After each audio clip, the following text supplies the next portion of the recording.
Kasih karunia dan damai sejahtera Allah Bapa kita dan anaknya Tuhan Yesus Kristus menyertai saudara. Amin. Shalom saudaraku yang terkasih, di dalam nama Tuhan Yesus Kristus senang bisa menyapa saudara di tempat saudara berada hari ini dalam dimensi yang berbeda tetapi dalam dunia yang sama. Sebagai insan yang diciptakan untuk Tuhan, sebelum melakukan rangkaian aktivitas kita pada hari ini, marilah kita mengawalinya dengan mendengarkan firman Tuhan. Selamat pagi buat kita semua. Firman Tuhan untuk kita pagi ini tertulis di kitab Yeskiel 18 ayat 21.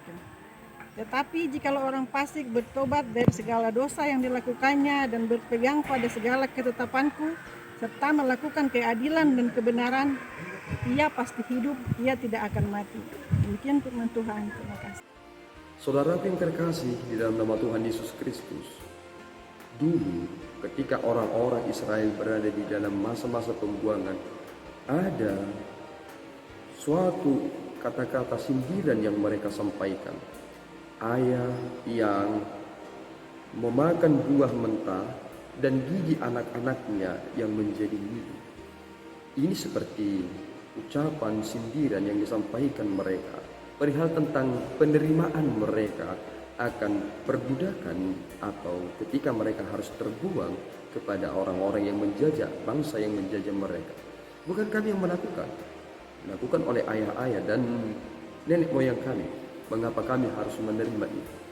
Jika kita paralelkan dengan apa yang dilakukan oleh Adam dan Hawa perihal keberdosaan itu, kita pahami bahwa kita mengenal tentang dosa warisan, bahwa dosa yang telah dilakukan oleh Adam dan Hawa itu juga yang menerus kepada kita. Tetapi sekarang konsep itu telah dipatahkan. Walaupun perihal tentang kuasa atau keberadaan kita yang berdosa ini sama seperti mereka juga, bahwa ada seperti yang membuat manusia itu tidak bisa terlepas karena kelemahan dia, sehingga sama seperti Adam dan Hawa yang melakukan keberdosaan itu. Sehingga konsep tentang dosa warisan itu bukan seperti paralel antara garis keturunan, ayah yang berdosa otomatis anaknya yang berdosa. Tetapi hal ini seperti ada yang membuat hal yang bersifat natural, sehingga keberdosaan itu seperti hal yang terus berjalan sesuai dengan perkembangan zaman dan tidak dapat terbentuk. Tetapi setelah kita menyadari hal ini, baru kita mengerti tentang maksud Tuhan, tentang rancangan keselamatan itu, bahwa tidak akan ada lagi kata-kata sindiran ini, sebab orang yang berbuat dosa, mereka lah yang akan menanggung dosa mereka. Tidak ada ayah yang akan menanggung dosa anaknya, dan anak tidak akan menanggung dosa ayahnya. Jika seorang ayah melakukan dosa dan si anak itu tidak mengikuti apa yang dilakukan oleh orang tuanya, melainkan melakukan kebaikan kebenaran sesuai dengan apa yang dituntut oleh Allah, maka ia akan hidup. Sekarang kita semakin mencoba mengerti satu hal. Jika segala sesuatu dikerjakan karena perbuatan, berarti ada manusia yang diselamatkan karena perbuatan? Tentu jawabannya tidak. Karena rujukan tentang kebenaran dan perbuatan itu adalah kepada Kristus. Bagaimana kita orang yang berdosa ini tahu tentang makna kebenaran, makna kebaikan, dan jalan keselamatan jika kita melakukannya sesuai dengan perspektif kita masing-masing? Karena kebenaran itu bisa menjadi sesuatu yang relatif jika dipikirkan dalam pengertian manusia. Tuhan berkata, jalan kebenaran itu adalah di dalam Kristus.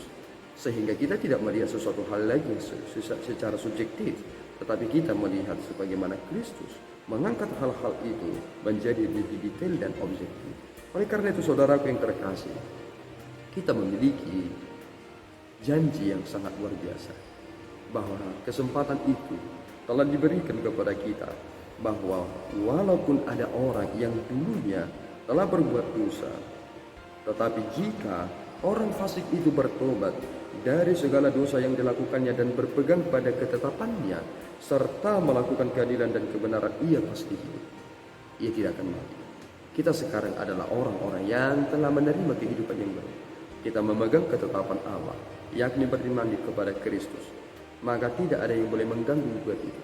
Kita harus hidup di dalam Kristus, melakukan kebaikan, kebenaran, keadilan itu, karena Kristus telah menyatakan itu, dan itulah yang harus kita jalankan di dunia ini.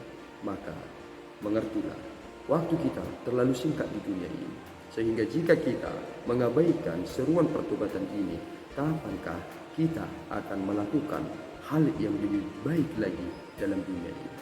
Hasilkanlah buah pertobatan saudara, yakni memegang ketetapan yang telah Tuhan tetapkan, berlaku adil, berlaku jujur, dan lakukanlah kebenaran. Tuhan Yesus memberkati. Kita berdoa. Ya Tuhan, kami bersyukur atas berkat-Mu. Terima kasih Bapa atas firman yang kami dengarkan hari ini. Terpuji Engkau. Engkau telah melayakkan kami untuk mengerti dan memahami bahwa apa yang kami kerjakan dan lakukan akan berimbas kepada apa yang akan kami terima daripada-Mu. Kuatkan kami Bapa, supaya kami tidak melakukan hal-hal yang tidak berkenan di hadapan-Mu, sehingga kami senantiasa hidup dalam ketetapan itu, di dalam iman kepada Kristus. Terpuji Engkau Bapa, terimalah doa kami dalam Yesus. Kami telah berdoa dan mengucap syukur. Anugerah Tuhan kita Yesus Kristus, kasih setia Allah Bapa, dan persekutuan Roh Kudus menyertai saudara. Amin. Tuhan Yesus memberkati.